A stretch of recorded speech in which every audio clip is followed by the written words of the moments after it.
Ahmed. Na'am baba. Motsin mai nake ji nan. Motsi kuma?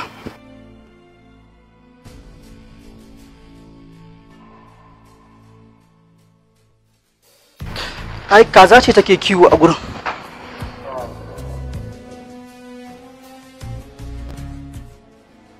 Ahmed. Na'am baba. Har yanzu akwai motsin nan fa.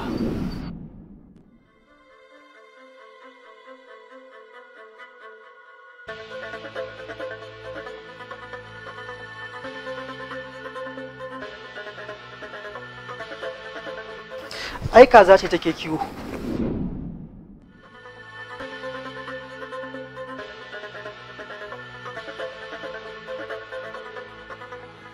Ahmed, motsin nan ya yawa, me da yake?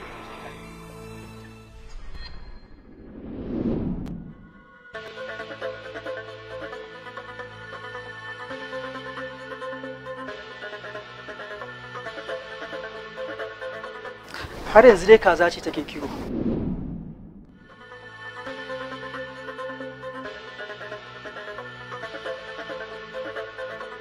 Ahmed, motsin nan ya yawa, kuma ka duba. Haba baba, na faɗa maka kaza ce take kiwo. Kaza ce take kiwo a nan baya. Haba. Ahmed. Zo mana.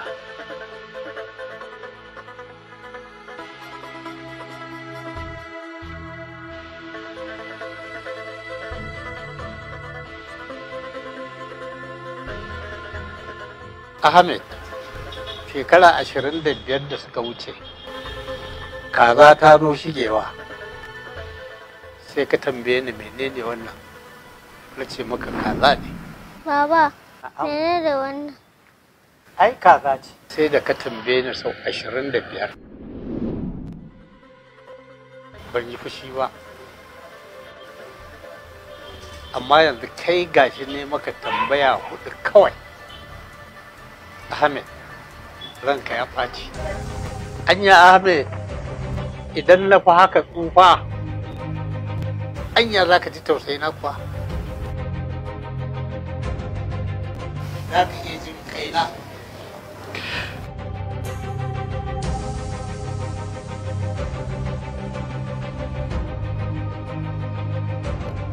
Dan Allah ka yi haƙuri baba, ka yafe mu. Na ji kunyar abin da na aikata, na yi nadama.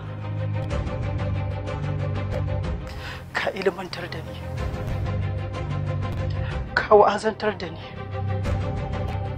sannan ka tarbiyyantar da ni a lokaci ɗaya. Don Allah ka yafe mu. To alhamdulillah.